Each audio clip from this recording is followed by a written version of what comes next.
Start. आपको already पता है बेटा कि कल हम बात कर रहे थे finally about the oxidation states of group 16 elements, और मैंने आपसे कहा कि जो ग्रुप 16 एलिमेंट्स हमारे पास हैं ये वेरिएबल ऑक्सीडेशन स्टेट्स दिखाते हैं। सबसे पहले मैंने आपसे ये कहा बेटा इनका जो ग्रुप ऑक्सीडेशन स्टेट होता है that's -2, because they all have 6 electrons in the valence shell and they have a strong tendency to gain 2 electrons to complete the octet, so that way they acquire the oxidation state of -2। लेकिन साथ साथ मैंने ये भी बता दिया कि -2 oxidation state जो है ये down the group come probable बनेगा, बिकॉज डाउन द ग्रुप जाते जाते ग्रुप 15 एलिमेंट्स की इलेक्ट्रोनेगेटिविटी कम हो जाती है, इलेक्ट्रॉन गेन करने का, ड्रैग करने का पोटेंशियल कम हो जाता है और नेगेटिव ऑक्सीडेशन स्टेट दिखाने की टेंडेंसी कम हो जाती है। Besides -2 मैंने कहा they can also show some positive oxidation states as well, like we talked about they can show the oxidation state of +2, they can show the oxidation state of +4, besides that they can also show the oxidation state of +6 as well। लेकिन ये positive oxidation states ये हमेशा तब दिखाते हैं बेटा जब ये अपने से ज्यादा इलेक्ट्रोनेगेटिव एलिमेंट्स के साथ बॉन्डिंग करते हैं, और +2 जो है ये ग्राउंड स्टेट में बेटा ये ऑक्सीडेशन स्टेट आपका आ जाएगा, बिकॉज यू नो कि इनकी इलेक्ट्रॉनिक कॉन्फ़िगरेशन होती है NS2, then we have NP4, NP4 में आपके पास आता है NPX2, then we have NPY1, then we have NPZ1। चूंकि इनकी वेलेंस शेल में 2 अनपेयर्ड इलेक्ट्रॉन्स ग्राउंड स्टेट में ही मौजूद है, तो अगर ये अपने 2 इलेक्ट्रॉन्स अपने से ज्यादा इलेक्ट्रोनेगेटिव एलिमेंट के साथ बॉन्डिंग में इन्वॉल्व कर देते हैं, so they can lose these 2 electrons easily to a more electronegative element and show the oxidation state of +2। लेकिन +4 ऑक्सीडेशन स्टेट एक्वायर करने के लिए बेटा इनको असल में इस इलेक्ट्रॉन का NPX इलेक्ट्रॉन का प्रमोशन करना है ताकि ये पहले इसको बॉन्डिंग में इन्वॉल्व करे, बिकॉज जब तक ना इलेक्ट्रॉन आपका बॉन्डिंग में इन्वॉल्व हो जाएगा तब तक उसका लूज होना या किसी का गेन होना पॉसिबल है नहीं। अब अगर आप चाहते हैं कि आपका कोई भी ग्रुप 16 एलिमेंट +4 ऑक्सीडेशन स्टेट दिखाए, उसके लिए पहले 4 इलेक्ट्रॉन्स को बॉन्डिंग में तो इन्वॉल्व होने दो, उसके बाद ही +4 तो दिखा सकता है। तो 4 इलेक्ट्रॉन्स बॉन्डिंग में इन्वॉल्व करने के लिए यहाँ पे इलेक्ट्रॉन का बेटा एक्साइटेशन जरूरी होता है from NP2 and NS2 ND orbitals, right. क्योंकि आपको पता है कि ऑक्सीजन को छोड़ के जो सल्फर, सेलेनियम, टेल्यूरियम, पोलोनियम वगैरह हैं उनमें वैकेंट d ऑर्बिटल्स मौजूद होते हैं, तो उस वजह से ये अपना इलेक्ट्रॉन प्रमोट करते हैं from NPX into one of the vacant d orbitals of the same subshell, same shell. तब जाके बेटा जब NPX2 में से एक इलेक्ट्रॉन प्रमोट हुआ ये बन NPX1 और यहाँ पर आपके पास एक अनपेयर्ड इलेक्ट्रॉन और आ जाएगा। So this is called as the first excited state configuration. So in the first excited state they have got 1, 2, 3 and 4 unpaired electrons, और अगर ये अपने से ज्यादा इलेक्ट्रोनेगेटिव एलिमेंट के साथ बॉन्डिंग में इन्वॉल्व हो जाते हैं तब जाके बेटा they can show the oxidation state of +4। So +2 दिखाता है ये अपने ग्राउंड स्टेट में, मगर +4 दिखाता है बेटा अपने फर्स्ट एक्साइटेड स्टेट में। लेकिन अगर आप कभी देखना चाहें कि इसका +6 ऑक्सीडेशन स्टेट कैसे आ जाएगा, तो उसको 6 इलेक्ट्रॉन्स, ग्रुप 16 एलिमेंट को 6 के 6 इलेक्ट्रॉन जो वैलेंस शेल के हैं उनको बॉन्डिंग में इन्वॉल्व करना है, और उन 6 के 6 इलेक्ट्रॉन्स को बॉन्डिंग में इन्वॉल्व करने के लिए NS इलेक्ट्रॉन का भी प्रमोशन होना चाहिए into one of the vacant d orbitals, right. जब NS का भी इलेक्ट्रॉन बेटा वैकेंट d ऑर्बिटल में चला गया तो ये बनेगा अब NS1 और यहाँ पे एक और अनपेयर्ड इलेक्ट्रॉन आ गया। Now we have got 2 more, this is the 5th one and this is the 6th unpaired electron, right। so चूंकि अब जाके हमारे पास 6 unpaired electrons आ गए और जब ये अपने से ज्यादा इलेक्ट्रोनेगेटिव एलिमेंट के साथ बॉन्डिंग में इन्वॉल्व हो जाएगा then it can show the oxidation state of +6। so +6 दिखाने के लिए ग्राउंड स्टेट काफी नहीं था, फर्स्ट एक्साइटेड स्टेट काफी नहीं था, हमें असल में सेकंड एक्साइटेशन कराना पड़ा। इसको सेकंड एक्साइटेड स्टेट कॉन्फ़िगरेशन के नाम से जानते हैं। उसके बाद बेटा मैंने आपसे ये भी कहा कि जो +6 ऑक्सीडेशन स्टेट है इसकी टेंडेंसी डाउन द ग्रुप जो है वो कम हो जाती है, जबकि +4 जो है डाउन द ग्रुप ज्यादा प्रोबेबल बनेगा। या +2 डाउन द ग्रुप ज्यादा प्रोबेबल बनेगा? अब वजह यह थी क्योंकि जो नीचे वाले मेंबर्स होते हैं तिमन मस जिगर इनर्ट पेयर इफेक्ट आसा और उनकी जो ये NS की इलेक्ट्रॉन पेयर होती है इच्छा बॉन्डिंग मस इन्वॉल्व गसा क्या, तो इस वजह से जो नीचे वाले मेंबर्स होते हैं वो सिर्फ इन 4 इलेक्ट्रॉन्स को बॉन्डिंग में इन्वॉल्व करेंगे। जो npx का एक इलेक्ट्रॉन प्रमोट हुआ into one of the vacant d orbitals और npy1 और npz1 और ये आपके पास कुल मिला के जो 4 अनपेयर्ड इलेक्ट्रॉन्स आते हैं बेटा, यही 4 इलेक्ट्रॉन्स नीचे वाले मेंबर्स बॉन्डिंग में इन्वॉल्व करते हैं। सो that way they can show the oxidation state of +4 but they can not show the oxidation state of +6। वजह क्योंकि नीचे वाले मेंबर्स में इनर्ट पेयर इफेक्ट हुआ करता है, जिस वजह से NS इलेक्ट्रॉन पेयर का बॉन्डिंग में इन्वॉल्व होना पॉसिबल नहीं होता। ठीक है, उसके बाद बेटा हम आगे बात करेंगे, ये तो सारा मैंने कल आपके साथ डिस्कस किया हुआ था। आगे इसमें ऑक्सीडेशन स्टेट्स के बारे में 2 स्टेटमेंट्स और इंपॉर्टेंट हैं, वो मैं आपके साथ शेयर कर रहा हूं। ठीक है, इसके बाद हम स्लाइड पे आ जाएंगे। जो भी -2 ऑक्सीडेशन स्टेट में आपका ग्रुप 16 एलिमेंट होता है, अक्सर जाके -2 ऑक्सीडेशन स्टेट में इनके जो कंपाउंड्स होते हैं बेटा, -2 ऑक्सीडेशन स्टेट में जो इनके कंपाउंड्स होते हैं they are usually ionic. For example आप बात करिए सोडियम ऑक्साइड की, आयनिक कंपाउंड है। आप बात करिए बेटा पोटेशियम सल्फाइड की, इसमें सल्फर -2, इसमें ऑक्सीजन -2, आयनिक कंपाउंड है। इसी तरह से आप बात करिए बेटा कैल्शियम ऑक्साइड की, ऑक्सीजन -2 में है, तो again it is the ionic compound. So generally जो -2 ऑक्सीडेशन स्टेट में ये कंपाउंड्स बनाते हैं तिम यूजुअली आसान जिगर ionic but not exclusively. So I can not take the statement or I can not give the statement कि -2 सिर्फ आयनिक कंपाउंड, -2 में ये सिर्फ आयनिक कंपाउंड्स बनाएंगे, नहीं। हमारे पास H2O भी है, इसमें भी ऑक्सीजन -2 में है मगर इट्स अ कोवलेंट कंपाउंड। हमारे पास H2S भी है, इसमें भी सल्फर -2 में है but it's a covalent compound, right. So majority of the compounds जहां पे ऑक्सीजन का सॉरी ग्रुप 16 एलिमेंट का ऑक्सीडेशन स्टेट -2 है, majority of these compounds are ionic in nature but some are covalent as well, right. मगर majority जो है बेटा they are ionic in nature. लेकिन जब हम +2 की बात करते हैं, +4 की बात करते हैं, +6 की बात करते हैं, इन ऑक्सीडेशन स्टेट में जो भी सारे कंपाउंड्स हैं वो सारे के सारे हमारे पास बेटा कोवलेंट कंपाउंड्स हुआ करते हैं। Is this part clear? So +2, +4 और +6 जो है, क्योंकि they are losing these electrons towards more electronegative elements since they are themselves very much electronegative. और आयनिक बॉन्डिंग के लिए आपको कंडीशन पता है, आयनिक बॉन्डिंग के लिए 2 एलिमेंट्स की इलेक्ट्रोनेगेटिविटी में डिफरेंस बहुत ज्यादा होना चाहिए, क्योंकि ग्रुप 16 के एलिमेंट्स ऑक्सीजन, सल्फर, सेलेनियम वगैरह खुद भी बहुत इलेक्ट्रोनेगेटिव हैं और इनसे ज्यादा जो इलेक्ट्रोनेगेटिव एलिमेंट्स होते हैं तिमन स्वीचन यमन इतना ज्यादा इलेक्ट्रोनेगेटिविटी डिफरेंस आसान क्या, ताकि ये मनावन आयनिक कंपाउंड्स वहां पे हमेशा जो कंपाउंड बनता है बेटा वो कोवलेंट कंपाउंड बनता है, क्योंकि वहां पे सफिशिएंट इलेक्ट्रोनेगेटिविटी डिफरेंस नहीं हुआ करती है। So that was basically my point कि -2 ऑक्सीडेशन स्टेट में इनके कंपाउंड्स मोस्टली होते हैं आयनिक, लेकिन +2, +4 और +6 यानी कि पॉजिटिव ऑक्सीडेशन स्टेट्स जो भी इनके हैं वो सारे के सारे बेटा कोवलेंट कंपाउंड्स में ही ये ऑक्सीडेशन स्टेट्स एग्जिबिट करते हैं। And the last important statement is last one, अगर हम बात करेंगे बेटा -2 ऑक्सीडेशन स्टेट वाले कंपाउंड्स की, चाहे आप बात करेंगे हाइड्रोजन सल्फाइड की, चाहे आप बात करेंगे पोटेशियम ऑक्साइड की, चाहे आप बात करेंगे बेटा पोटेशियम सेलेनाइड की, ठीक है, चाहे आप बात करेंगे H2O की, राइट। ये सारे के सारे कंपाउंड्स में सेंट्रल एटम जो है -2 ऑक्सीडेशन स्टेट में है। और आपको पता है कि जो पी ब्लॉक एलिमेंट्स हमारे पास होते हैं, क्लास 11th रेडॉक्स में आपने पढ़ा होगा, नहीं पढ़ा होगा, मैंने शायद बातों बातों में कई दफा इसको रिपीट भी किया, नहीं किया होगा, आपके सामने एक बार और रख देता हूं कि पी ब्लॉक एलिमेंट्स जो है वो वेरिएबल ऑक्सीडेशन स्टेट्स दिखाते हैं और इनमें एक रेंज होता है। One is the lowest possible oxidation state, other is the highest possible oxidation state, और इनके बीच में भी कुछ ऑक्सीडेशन स्टेट्स होते हैं जिनको इंटरमीडिएट ऑक्सीडेशन स्टेट्स कहते हैं। ये ऑक्सीडेशन स्टेट्स आपके पी ब्लॉक एलिमेंट्स जो है दिखा सकते हैं।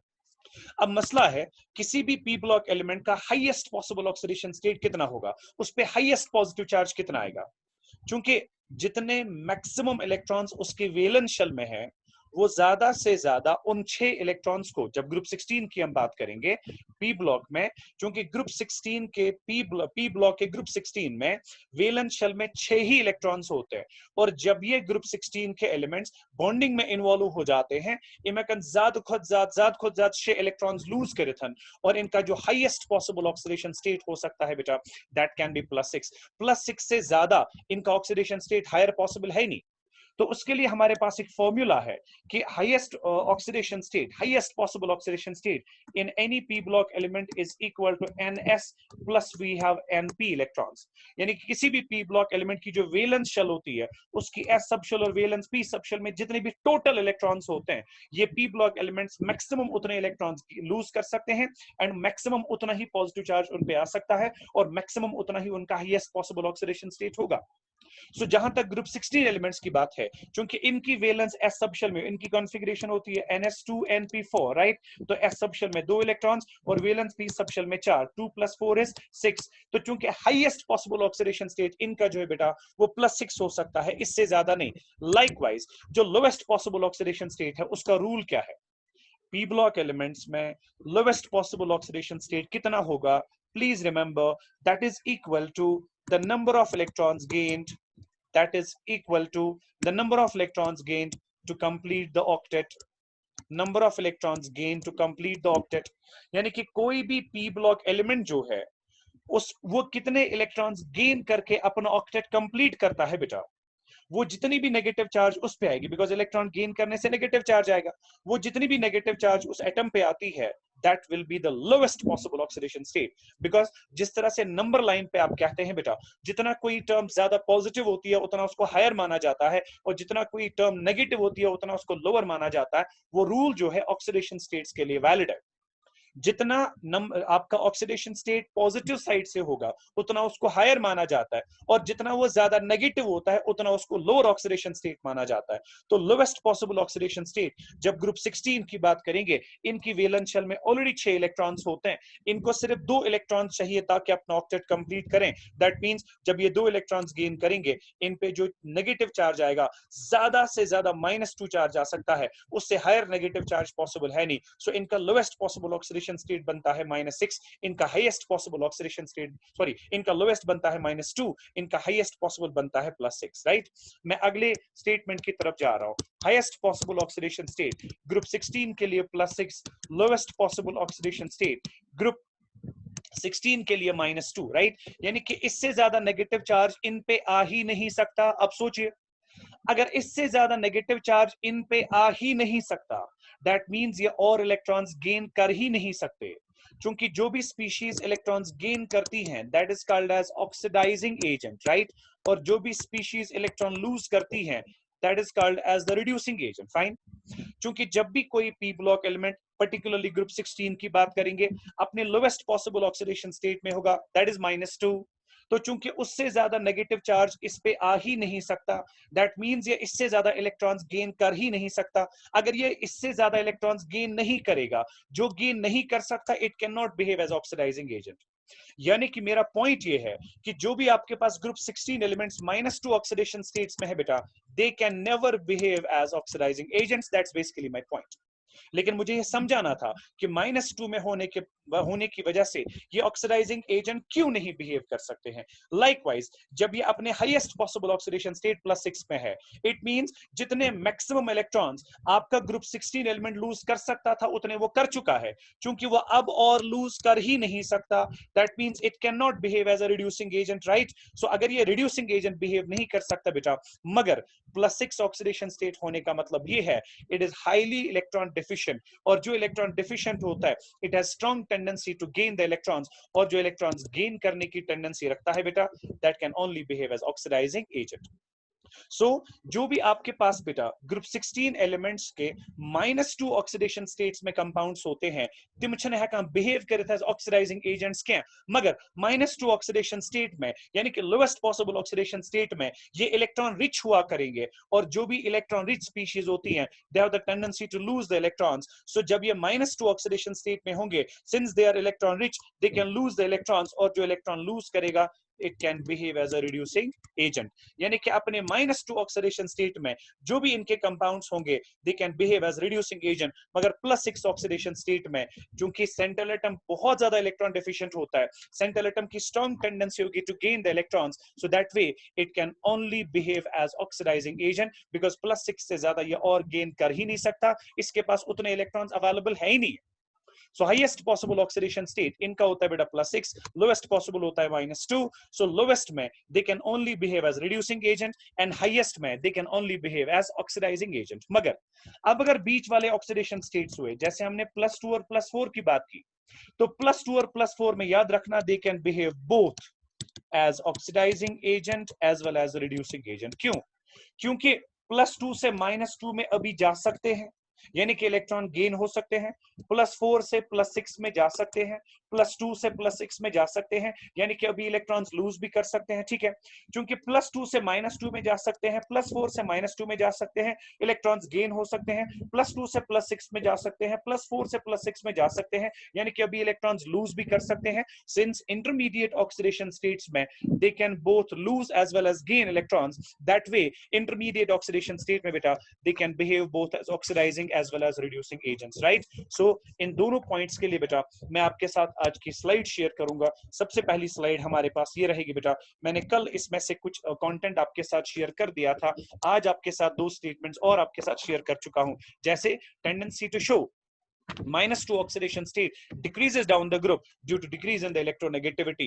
Also, tendency to show +6 oxidation state decreases down the group due to inert pair effect. ये मैंने पहले ही आपके साथ ये चीजें अब आज रिपीट की थी बेटा, कल मैंने आपके साथ डिस्कस किया था, लेकिन आज वाली मैंने 2 स्टेटमेंट्स आपके साथ ये वाली शेयर की हैं। एक, compounds formed in -2 oxidation state are mostly ionic while those in +2, +4 and +6 are covalent in nature. और लास्ट वाला पॉइंट मैंने बताया, compounds with group 16 element in -2 oxidation state behave only as a reducing agent because they can only lose the electrons, while those in +6 oxidation state behave only as oxidizing agents because they can only gain the electrons, and those in +2 and +4 behave both as oxidizing as well as reducing agents, right? तो ये हमारे पास बेटा 2-3 statements थी जो मैंने आपके सामने रख दी। यहां से हम इंशाल्लाह आगे जाएंगे। I'll be talking about their chemical reactivity. Fine.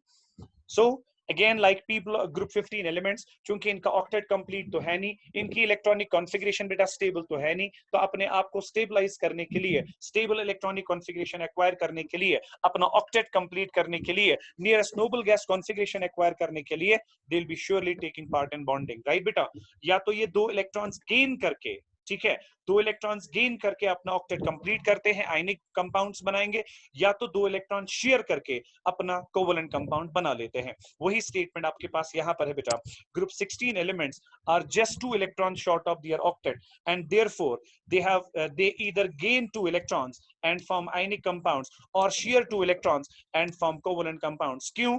ताकि वो अपना ऑक्टेट कंप्लीट कर सके, राइट? इसी तरह से बेटा ये अब किस किस के साथ रिएक्ट करते हैं? हाइड्रोजन के साथ रिएक्ट करेंगे, ऑक्सीजन के साथ रिएक्ट करेंगे, हेलोजेंस के साथ रिएक्ट करेंगे। अकॉर्डिंगली ये उसी तरह के कंपाउंड्स बनाते हैं बेटा जो ग्रुप 15 बनाते थे। हाइड्राइड्स हमने 15 में डिस्कस किए, ऑक्साइड्स हमने 15 में डिस्कस किए, हैलाइड्स हमने 15 में डिस्कस किए। वही 3 तरह के कंपाउंड्स बेटा हमें यहाँ पर भी डिस्कस करने हैं, ठीक है? अब जाके उसी तरह से हाइड्राइड्स के अपने कैरेक्टरिस्टिक्स क्या है बेटा, उनके वो सारे features, stability, reducing character, oxidizing nature, acidic nature, right, या जो भी आप उनकी प्रॉपर्टीज होंगी बेटा, उन सब के बारे में हम अलग अलग करके बात करेंगे। Melting point, boiling points, bond angles, right, structure, तो वो सारी चीजें जो है हम इन कंपाउंड्स के बारे में बात करेंगे। लेकिन सबसे पहले जो है आज का जो हमारा डिस्कशन रहेगा, that will be about the formation of hydrides, right? तो ये हमारे पास बेटा पहली स्लाइड थी इसकी। I will be talking about the second slide here, ठीक है? That's on your display now. मैंने इसको जूम भी कर दिया है। It is formation of hydrides, यानी कि रिएक्शन विद हाइड्रोजन। मैंने स्टेटमेंट दी है, all the elements of group 16 react with hydrogen to form hydrides, ठीक है? To form hydrides of the type MH2 where M is group 16 element, ठीक है जिगर? अब मसला ये है कि जो आपके पास बेटा ग्रुप 16 एलिमेंट्स होते हैं, इनकी वैलेंस शेल में 2 अनपेयर्ड इलेक्ट्रॉन्स ग्राउंड स्टेट में मौजूद होते हैं, और अपना ऑक्टेट कंप्लीट करने के लिए ये दो इलेक्ट्रॉन्स दो हाइड्रोजन एटम्स के साथ शेयर करते हैं और अपना कोवलेंट हाइड्राइड बनाते हैं, जिसका जनरल फॉर्मूला होता है बेटा MH2। जबकि इसमें M जो है वो ग्रुप 16 एलिमेंट है और H आपको पता है दैट रिप्रेजेंट्स हाइड्रोजन। जैसे और अगर M आपके पास ऑक्सीजन हुआ तो ये बनाएगा बेटा OH2, मगर उसको आप लिखते हैं H2O। अगर ग्रुप 16 एलिमेंट यानी कि M आपका सल्फर हुआ, वो बनाएगा SH2, मगर उसको आप लिखते हैं H2S। This is basically water, what we also called as oxidane. This is बेटा hydrogen sulphide, this is hydrogen selenide, this is hydrogen telluride. ठीक है, जिस तरह से ग्रुप 15 हाइड्राइड्स के अपने नाम थे, अमोनिया, फॉस्फीन, आर्सीन, स्टुबीन एंड बिस्म्यूथीन। लाइकवाइज बेटा यहाँ पर भी, लेकिन यहाँ पे मैंने एक कंपाउंड की बात ही खाई है, that is the hydride of polonium. क्योंकि पोलोनियम बेटा रेडियो एक्टिव है, इस वजह से इसके कंपाउंड्स के बारे में हम ज्यादा स्टडी भी नहीं करना चाहते हैं और ना ही इनके बारे में बेटा ज्यादा कुछ स्टडीज हमारे पास मौजूद हैं। तो इस वजह से इस पूरे डिस्कशन में ग्रुप 16 में आई will B only talking about the compounds of these 4 elements, not polonium being dangerous, being radioactive in nature. That will be H2 compounds of oxygen, compounds of sulfur, compounds of selenium and compounds of tellurium. Fine. आगे बढ़ते हैं बेटा। अब ये कौन कौन से compounds hydrides जो हैं आपके पास, उनकी जो है फीचर्स क्या क्या है। फाइन।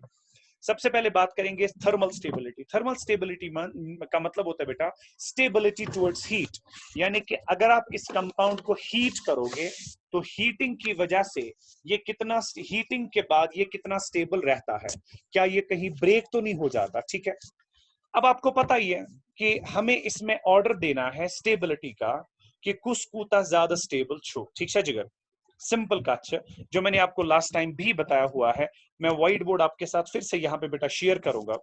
मेरे पास हाइड्राइड्स ये हैं, इट इज H2O, मेरे पास है H2S, मेरे पास है H2SE, मेरे पास है बेटा H2TE। और मैंने आपको बता दिया कि मैं इस पूरे चैप्टर में सिर्फ इन 4 एलिमेंट्स के कंपाउंड्स की बात करूंगा। सबसे पहले जब वाटर की बात करते हैं, मैंने पिछले लेक्चर में भी आपको बताया था, जब हम ग्रुप 15 हाइड्राइड्स में स्टेबिलिटी की बात कर रहे थे, मैंने वहां पे आपको बताया था कोई भी कोवलेंट कंपाउंड कितना स्टेबल होता है, that depends upon the strength of the bonds. यानी कि इसमें जो आपके पास OH बॉन्ड्स हैं, इसमें जो आपके पास बेटा SH बॉन्ड्स हैं, ब्ला ब्ला ब्ला। ठीक है, तो इनमें जो ये बॉन्ड्स होते बेटा, ये बॉन्ड्स क्रीट स्ट्रॉन्गर आसांश दैट विल डिसाइड कि ये मॉलिक्यूल कोता स्टेबल आसे। मगर कोई भी कोवलेंट बॉन्ड कितना स्टेबल होता है उसके बारे में मैं आपको बता चुका हूं, it depends upon the extent of overlap.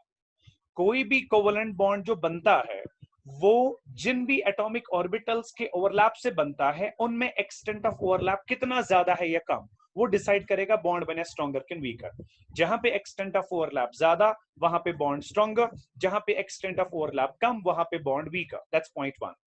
Point number 2 is that अब एक्सटेंट ऑफ ओवरलैप कहां पे ज्यादा होता है कहां पे कम, वो भी मैंने आपको पिछली बार बताया था। जहां पे लोअर एनर्जी ऑर्बिटल्स बॉन्डिंग में इन्वॉल्व हो जाते हैं वहां पे बेटा एक्सटेंट ऑफ ओवरलैप ज्यादा होता है। जहां पे हायर एनर्जी यानी कि बड़े साइज के ऑर्बिटल्स बॉन्डिंग में इन्वॉल्व हो जाते हैं वहां पे हमेशा एक्सटेंट ऑफ ओवरलैप कम होता है और बॉन्ड वहां पे वीक बनता है। जहां तक H2O की बात है, इसमें जो OH बॉन्ड बन चुका है, it is formed by 2-1 overlap.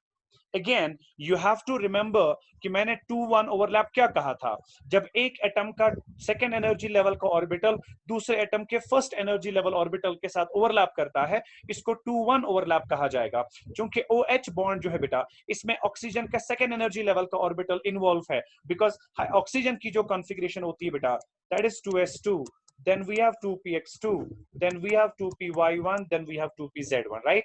इसमें सेकेंड एनर्जी लेवल जो है वेलेंस शेल है, इसमें सेकेंड एनर्जी लेवल के ऑर्बिटल्स बॉन्डिंग में इन्वॉल्व हो रहे हैं, तो इसमें जो OH बॉन्ड बनेगा बेटा वो 2-1 ओवरलैप से बनेगा। मगर सल्फर जो है it belongs to third period, इसमें तीसरी एनर्जी लेवल के ऑर्बिटल्स, बिकॉज इसके जो वेलेंस शेल ऑर्बिटल्स होते हैं they are 3s and 3p orbitals, और वहां पे जो ऑर्बिटल्स बॉन्डिंग में इन्वॉल्व होंगे they belong to third energy level. तो इस ओवरलैप को बेटा 3-1 ओवरलैप ओवरलैप कहा जाएगा, हाइड्रोजन सेलेनाइड में 4-1 ओवरलैप, हाइड्रोजन टेलोराइड में 5-1 ओवरलैप। अब सीधी सी बात है बेटा, क्योंकि यहाँ पे लोअर एनर्जी ऑर्बिटल्स ओवरलैपिंग में इन्वॉल्व है, यहाँ पे एक्सटेंड ऑफ ओवरलैप ज्यादा होगा इन केस ऑफ वाटर, यहाँ पे बॉन्ड ज्यादा स्ट्रॉन्गर बनेगा इन केस ऑफ वाटर। जाहिर सी बात है बेटा, इसकी जो बॉन्ड डिसोसिएशन एंथैल्पी होगी वो ज्यादा होगी, इसकी जो स्टेबिलिटी होगी बेटा वो ज्यादा होगी, ठीक है। So what should be the order? Order is H2O is more stable as compared to H2S, as compared to H2SE, as compared to H2TE. Fine. बिल्कुल वही रेप्लिका जो आपने बेटा क्लास इसमें सॉरी ग्रुप 15 में पढ़ा था, एग्जैक्टली उसका रेप्लिका यहाँ पे हो रहा है, वही कॉन्सेप्ट्स है, मैंने कोई नई चीज आपके सामने नहीं रखी है। बात करता हूँ बेटा आगे, that is the reducing character, ठीक है। उसके बाद मैं आपको स्लाइड्स दिखाऊंगा एक साथ। रिड्यूसिंग कैरेक्टर, जब रिड्यूसिंग कैरेक्टर की बात करते हैं, अगर तो याद है जिगर, हमारे पास ग्रुप 15 एलिमेंट्स हाइड्राइड्स बनाते हैं ऑफ दिस टाइप MH3, और मैंने आपसे कहा था इसमें जो ये MH बॉन्ड हुआ करता है, since they have the tendency to release this hydrogen in the atomic form, और जब ये हाइड्रोजन किसी और एलिमेंट को ऐड हो जाता है, addition of hydrogen is called as reduction, क्योंकि इसने इस कंपाउंड ने हाइड्रोजन को रिलीज कर दिया, जिस हाइड्रोजन की वजह से किसी की रिडक्शन हुई, that means this compound is behaving as reducing agent. बिल्कुल इस बारी आपका MH3 नहीं है, इस बारी आपके पास सिर्फ MH2 है, इस बारी फिर से आपके पास MH बॉन्ड है, इस बारी फिर से ये बॉन्ड ब्रेक हो सकता है, हाइड्रोजन एटॉमिक फॉर्म में रिलीज हो सकता है, ये हाइड्रोजन किसी और एलिमेंट को ऐड होगा, उसकी रिडक्शन हो जाएगी, मगर ये बेटा मेरा रिड्यूसिंग एजेंट बन गया। सो जिस तरह से आपके ये ट्राइहाइड्राइड्स रिड्यूसिंग एजेंट्स होते थे ग्रुप 15 में, इसी तरह से यहाँ पर जो डाइहाइड्राइड्स है बेटा, they are also the reducing agents because they have the tendency to release their hydrogen. वहां पर भी मैंने आपसे ये बात की थी बेटा, जितना ये MH बॉन्ड वीक होगा, उतनी आसानी से हाइड्रोजन रिलीज होगा, उतना आसानी से किसी और का रिडक्शन हो जाएगा, उतना स्ट्रॉन्गर मेरा ये रिड्यूसिंग एजेंट बनता है। सो जिस हाइड्राइड में MH बॉन्ड वीक होगा, उसकी ज्यादा टेंडेंसी रहेगी टू रिलीज द हाइड्रोजन, उसकी ज्यादा टेंडेंसी रहेगी to reduce some other species, वो सबसे स्ट्रॉन्गर रिड्यूसिंग एजेंट बनता है, क्योंकि पहले ही फीचर में हमने देखा था H2O में OH बॉन्ड सबसे स्ट्रॉन्गर, H2TE में TEH बॉन्ड सबसे वीकर, दैट मींस बेटा H2TE जो होगा वो अपना हाइड्रोजन ज्यादा आसानी से रिलीज करेगा, H2TE जो होगा बेटा वो सबसे स्ट्रॉन्गर रिड्यूसिंग एजेंट बनेगा। So what should be the order of the reducing character? That order has to be H2TE will be more stronger as compared to H2SE, which will be more stronger as compared to H2S, which will be more stronger as compared to H2O। ठीक है, तो ये हमारे पास बेटा दूसरा एक मसला था, ये इनका रिड्यूसिंग कैरेक्टर था। उसके बाद बेटा हम तीसरी बात करेंगे, वो इनका एसिडिक कैरेक्टर हुआ करता है। चूंकि ग्रुप 15 के कंपैरिजन में ग्रुप 16 में जो आपका सेंट्रल एटम है वो ज्यादा इलेक्ट्रोनेगेटिव होता है, बिकॉज जब आप लेफ्ट से राइट की तरफ जाते हैं in the periodic table, atomic size जो है अगर यहाँ पे बड़ा था, यहाँ पे एटॉमिक साइज छोटा हो जाता है। अगर यहाँ पे न्यूक्लियर चार्ज मान लीजिए n प्रोटॉन्स की थी, यहाँ पे n+1 प्रोटॉन्स का न्यूक्लियर चार्ज ग्रुप 16 में आ गया, तो ग्रुप 15 के कंपैरिजन में इनका साइज भी छोटा, इनकी न्यूक्लियर चार्ज भी ज्यादा, दैट मींस इनकमिंग इलेक्ट्रॉन जो होगा बेटा, इनकी ज्यादा टेंडेंसी रहेगी ग्रुप 16 एलिमेंट की to actually gain that electron towards themselves, that means they are more electronegative as compared to 50। अब अगर चूंकि ग्रुप 16 का सेंट्रल एटम बेटा इलेक्ट्रोनेगेटिव होता है, दैट मींस मेरी बात हो रही है इस मॉलिक्यूल की OH2, मेरी बात हो रही है बेटा H2S की, उसको मैं लिख रहा हूं SH2, मेरी बात हो रही है सिलीनियम हाइड्राइड की या हाइड्रोजन सेलेनाइड की, that is SeH2, then we talk about TeH2 here. आराम से बात समझ लेना, ठीक है। अब यहाँ पे सेंट्रल एटम जो है that is more electronegative as compare to hydrogen, और अगर आप इस पर्टिकुलर सिस्टम को, इस पर्टिकुलर मॉलिक्यूल को बेटा अगर आप एक्वियस मीडियम में डिसॉल्व करते हैं, वाटर में डिसॉल्व करते हैं, ठीक है, तो वहां पे इनका जो H पॉजिटिव होता है, हाइड्रोजन जो होता है, सुशुन रिलीज एज H एटम के एज H एटम ये तब रिलीज होता है यम साथ से कंपाउंड डिकम्पोजिशन करक यूजिंग हीट, हीटिंग की वजह से जब आप इसका थर्मल डिकम्पोजिशन करोगे तब जाके MH बॉन्ड ब्रेक होगा, H रिलीज होगा इन द एटॉमिक फॉर्म।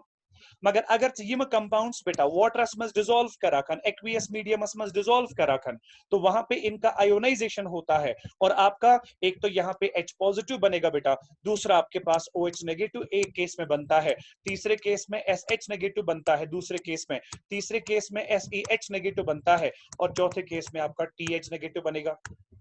तो जब आपके पास वहां पे ये एक्वियस मीडियम में जाने के बाद अपना H पॉजिटिव आयन रिलीज कर गए बेटा, हाइड्रोजन को रिलीज कर गए एज H पॉजिटिव, तो उसकी वजह से बेटा इनको माना जाता है they are acidic in nature, they have got their acidic character. मगर चूंकि इनमें दो हाइड्रोजन्स होते बेटा, they are always called as dibasic. आपको पता है कि डाइबेसिक वो एसिड्स होते हैं which can release two hydrogens as H positive ions. Further second step ionization में ये H जो है वो OH माइनस से निकलेगा और आपका बेटा OH माइनस जो है वो O2 नेगेटिव में कन्वर्ट होगा।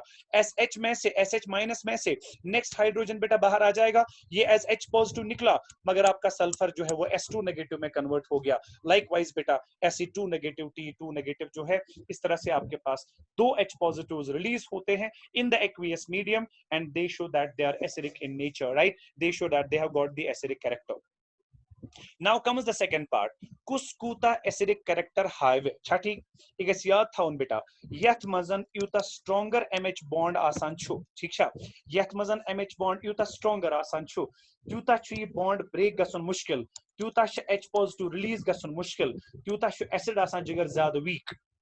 सो चूंकि OH बॉन्ड जो आसान सारे खोतन स्ट्रॉन्गर ये मज सार्वियो हाइड्राइडो मजन, तो इस वजह से बेटा जो आपके पास वाटर होगा इसमें हाइड्रोजन का रिलीज होना एज H पॉजिटिव सबसे मुश्किल है, लेकिन जो TeH2 है इसमें TeH बॉन्ड सबसे वीक है, बिकॉज आपको पता है वो 5-1 ओवरलैप से बनता है, आपको पता है वो हायर एनर्जी ऑर्बिटल्स के ओवरलैप से बनता है, आपको पता है वो हायर साइज के ऑर्बिटल्स के ओवरलैप से बनता है, आपको पता है वहां पे बॉन्ड वीक होता है, आपको पता है बेटा वहां पे बॉन्ड एनर्जी कम होती है, आपको पता है कि वहां पे हाइड्रोजन को रिलीज करना बहुत आसान है, क्योंकि TeH2 जो ही आप पानी में डिसॉल्व करेंगे इसमें सबसे वीक MH बॉन्ड होने की वजह से हाइड्रोजन आसानी से रिलीज होता है बेटा एज H पॉजिटिव। जब इसमें H पॉजिटिव आसानी से रिलीज हुआ so it will behave as the strongest acid, right?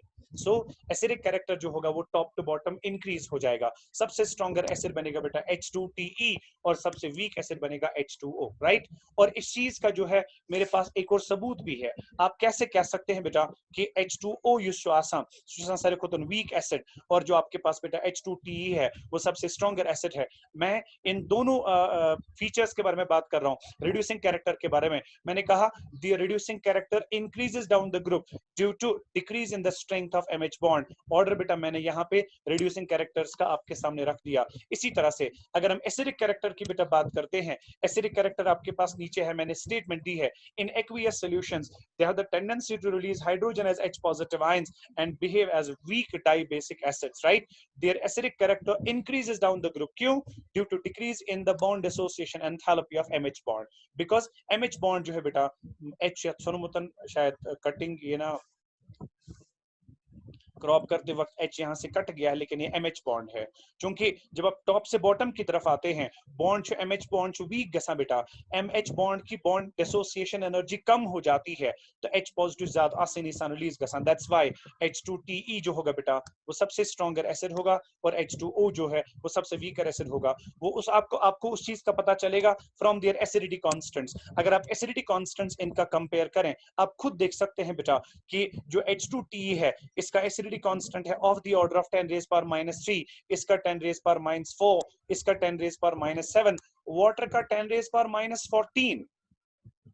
सो यहाँ पे आप याद रखिएगा कि एसिडिटी कांस्टेंट जो होता है बेटा वो चूंकि H2Te का सबसे ज्यादा है, दैट मींस ये सबसे स्ट्रॉन्गर एसिड है। मगर आप में से बहुत सारे बच्चों के जहन में एक क्वेश्चन इस वक्त होगा, वो क्वेश्चन में बेटा यहीं से, चूंकि इस वक्त मैं आपके साथ इंटरेक्ट नहीं कर पा रहा हूं इसलिए मुझे आपके दिमाग के क्वेश्चन जो हैं यहीं से थोड़े से पोज करने की कोशिश करनी है। अगर मैं बात करूंगा बेटा H2O की, आपके दिमाग में ये बात जरूर चली होगी, क्योंकि सर ऑक्सीजन जो है ये तो बाकी सबसे ज्यादा इलेक्ट्रोनेगेटिव है सर, ये आपका H2S हो गया, ये आपका SeH2 हो गया, ठीक है, तो इनमें से तो सेंट्रल एटम सबसे ज्यादा इलेक्ट्रोनेगेटिव वाटर में है, तो इस वजह से ऑक्सीजन की जो सबसे ज्यादा टेंडेंसी होगी to take this electron pair towards itself, उसकी जो ज्यादा टेंडेंसी होगी to release this hydrogen as H positive, जबकि SH बॉन्ड में इलेक्ट्रोनेगेटिविटी डिफरेंस उतना ज्यादा है नहीं और हाइड्रोजन का रिलीज होना एज H पॉजिटिव यहाँ पे उतना आसान नहीं होगा।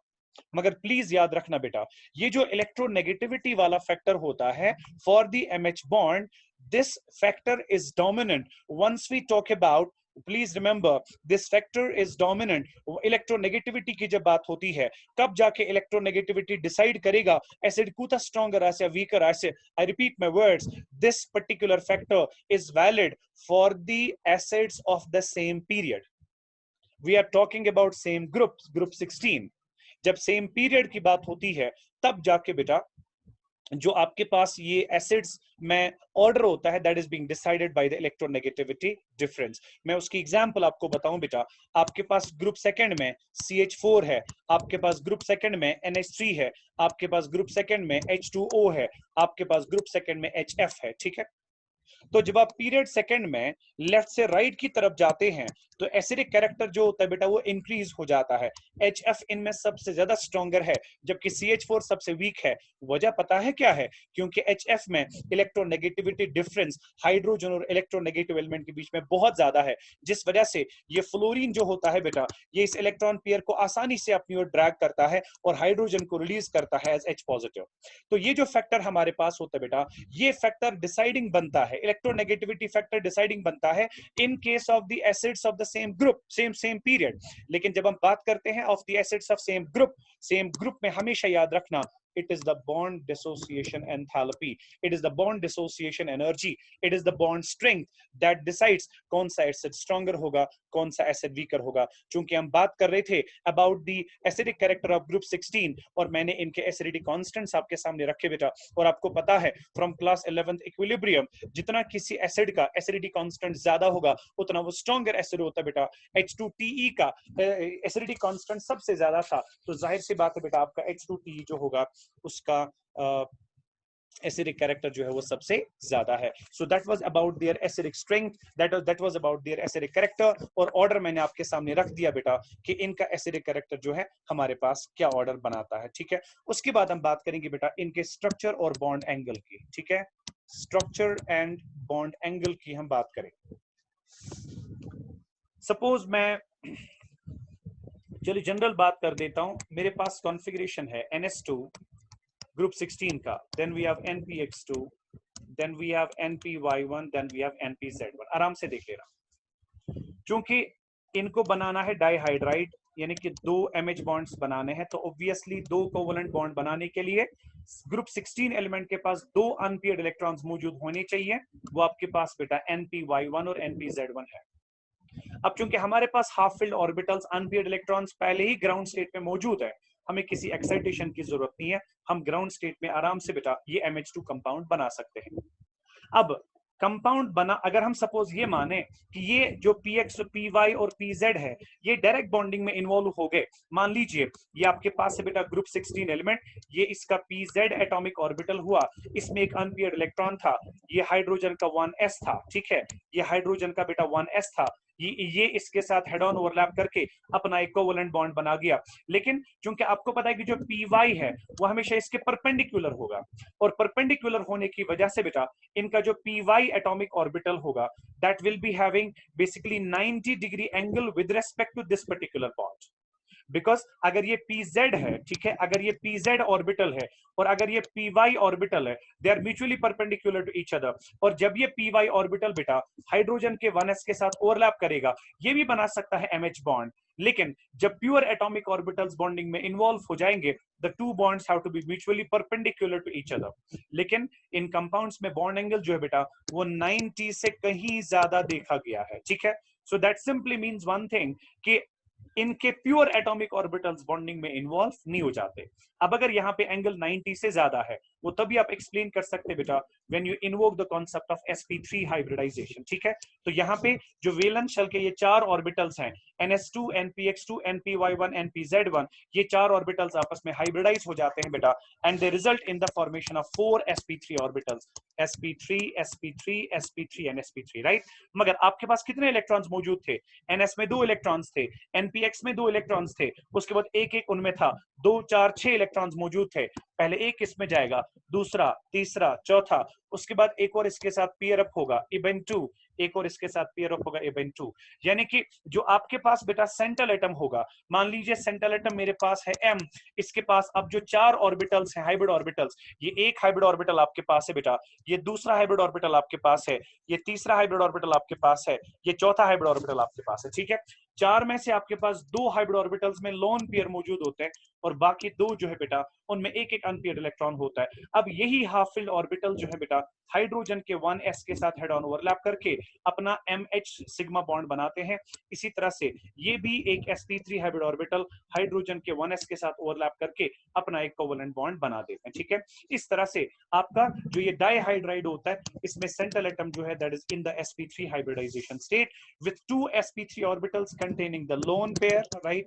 ये भी आपके पास बेटा lone pair and 2 orbital जो है they are involved in the formation of 2 sigma bonds। ठीक बेटा, ये वो गोइनिच का दीम चीज, चूंकि 4 ऑर्बिटल्स हैं, जाहिर सी बात है इनकी जो शेप होती है या ज्योमेट्री की अगर हम पहले बात करेंगे, that geometry should have been tetrahedral, मगर इसमें लोन पेयर की वजह से बेटा थोड़ा सा डिस्टॉर्शन आएगा ज्योमेट्री में, सो it will be always distorted tetrahedral. उसके बाद जब शेप की बात करते हैं, आपको पता है कि शेप में हम लोन पेयर कभी कंसीडर नहीं करते। अगर मैं इस लोन पेयर को बेटा कंसीडर ना करूं, इस लोन पेयर को कंसीडर ना करूं, तो आपके पास यहाँ पे जो मॉलिक्यूल की शेप बनती है उसमें एक बॉन्ड ये आ जाएगा, एक बॉन्ड आपके पास ये आ जाएगा, ठीक है। जब एक बॉन्ड आपका ये आ गया, एक बॉन्ड आपका ये आ गया, इस शेप को बेटा वी शेप कहा जाता है या इस शेप को बेंड शेप कहा जाता है। तो जहां तक ज्योमेट्री की बात थी, that was distorted tetrahedral, because geometry में आपको पता है we have to take care of the arrangement of both the lone pairs as well as the bond pairs, but when it comes to shape में हमेशा बेटा आप सिर्फ बात करते हैं bond pairs की। तो इनमें जो आपके पास bond pairs होते हैं तो कुल मिला के 2, और उनका जो arrangement होता है बेटा that is V, तो इसको हम V shape या इसको हम bend shape के नाम से जानते हैं, राइट। उसके बाद नॉर्मली चूंकि यहाँ पे अब 2 लोन पेयर होते हैं, ईगो आख lone pair, ego back lone pair, normally चीज एक्सपेक्ट करा कि sp3 हाइब्रिडेशन में जो बॉन्ड एंगल होना चाहिए that should be 109 degree 28 minutes, right. मगर यहाँ पे लोन पेयर रिपल्शन और लोन बॉन्ड पेयर रिपल्शन की वजह से बेटा these bond pairs are pushed close to each other, जिस वजह से यहाँ पे बॉन्ड एंगल जो होता है that is always 109 degree 28 minutes, fine. और उसके बाद जब हम टॉप से बॉटम की तरफ आएंगे, अगर हम बेटा बात करते हैं अबाउट H2O, ठीक है, हम बात करते हैं अबाउट H2S, हम बात करते हैं अबाउट H2SE, हम बात करते हैं अबाउट H2TE, राइट। इन सब में वही हाइब्रिडेशन sp3, इन सब में वही 4 इलेक्ट्रॉन पेयर्स कुल मिला के, इन सब में वही वी शेप या बेंड शेप हुआ करती है बेटा, मगर बॉन्ड एंगल जो है वो धीरे धीरे करके कम हो जाता है। जहां पे वाटर का बॉन्ड एंगल करीबन 104.5 डिग्री होता है बेटा, वहीं पे आपके पास जो बॉन्ड एंगल हुआ करता है इन केस ऑफ H2S वो करीबन 92.1 होता है, ये करीबन 91 और ये करीबन आपके पास 90। Now you have to explain कि इनका बॉन्ड एंगल जो है बेटा वो इतना कम क्यों होता है। एक तो इसमें ये 109 डिग्री से इतना नीचे क्यों चला गया, एक तो इसमें आपका फैक्टर बनता है इलेक्ट्रोनेगेटिविटी का। मैंने आपको लास्ट टाइम बताया था बेटा, अगर आपके पास सेंट्रल एटम बहुत ज्यादा इलेक्ट्रोनेगेटिव होता है as compare to terminal atoms, तो कोवेलेंट बॉन्ड की जो इलेक्ट्रॉन पेयर है, ठीक है, which should be normally midway, वो इलेक्ट्रॉन पेयर जो है बेटा it is actually pulled very close towards the central atom. और जितना ये इलेक्ट्रॉन पेयर सेंट्रल एटम की तरफ ज्यादा नजदीक जाती है, उतना इनके बीच में बेटा जो गैप होती है वो कम हो जाती है। जितना टर्मिनल एटम ज्यादा इलेक्ट्रोनेगेटिव बनता है, उतना जो बॉन्ड पेयर होती है बेटा that is actually pulled towards the terminals. जब टर्मिनल्स की तरफ बेटा बॉन्ड पेयर चली गई, तो टर्मिनल्स की तरफ बॉन्ड पेयर जाने की वजह से उनके बीच में जो स्पेस होती है वो असल में ज्यादा हो जाती है। यू कैन योरसेल्फ से यहाँ पे बॉन्ड पेयर के बीच में गैप बहुत ज्यादा, सो जितना टर्मिनल एटम ज्यादा इलेक्ट्रोनेगेटिव होगा, उतना bond pair towards the terminal atom जाएगा, उतना बॉन्ड पेयर के बीच में स्पेस ज्यादा होगा, बॉन्ड पेयर रिपल्शन कम होता है और बॉन्ड एंगल बेटा कम।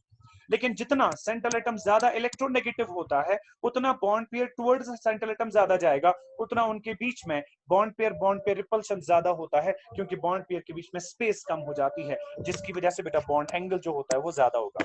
क्योंकि टॉप से बॉटम की तरफ आते आते यानी कि H2O से H2TE की तरफ आते आते सेंट्रल एटम ऑक्सीजन से टेल्यूरियम हो गया, सेंट्रल एटम मोर इलेक्ट्रोनेगेटिव से लेस इलेक्ट्रोनेगेटिव हो गया। जब टॉप से बॉटम की तरफ आते आते सेंट्रल एटम की इलेक्ट्रोनेगेटिविटी कम कम हो गई, बॉन्ड पेयर शिफ्ट हो जाती है टुवर्ड्स द टर्मिनल एटम बेटा। As a result bond pair repulsion जो कम गसा और एंगल जो है वो टॉप से बॉटम की तरफ आते आते कम हो जाता है। बिसाइड्स दैट मैंने लास्ट टाइम भी आपसे कहा था बेटा कि ये जो ड्रास्टिक चेंज आता है बॉन्ड एंगल में, इसको स्पेशल कॉन्सेप्ट एक्सप्लेन करता है, they are called as Drago compounds, अगर आपको याद होगा। लेकिन मैंने आपसे ये भी कहा था बेटा, हम इसकी पूरी एक्सप्लेनेशन जो है वीडियो लेक्चर के फॉर्म में आपके लिए अपलोड कर रहे हैं, आप वहां से भी उसको देख सकते हैं। So that was all about इनके बॉन्ड एंगल्स, ठीक है, और ये क्यों कम होते हैं देन 109 डिग्री, फिर टॉप से बॉटम की तरफ बॉन्ड एंगल और कम क्यों हो जाता है। उसके बाद लास्ट पे हम बात करेंगे बेटा, that's about the melting points and boiling points, right.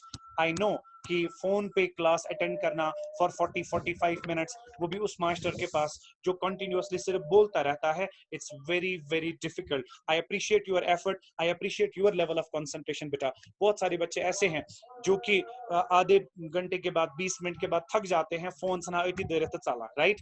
लेकिन I salute all of you जो कि पूरी तरह से क्लास में अपना ध्यान देके सुनने की कोशिश करते हैं। आई रेस्पेक्ट योर डेडिकेशन बेटा, मे अल्लाह give you best rewards for your dedication and for your time you actually give to your books.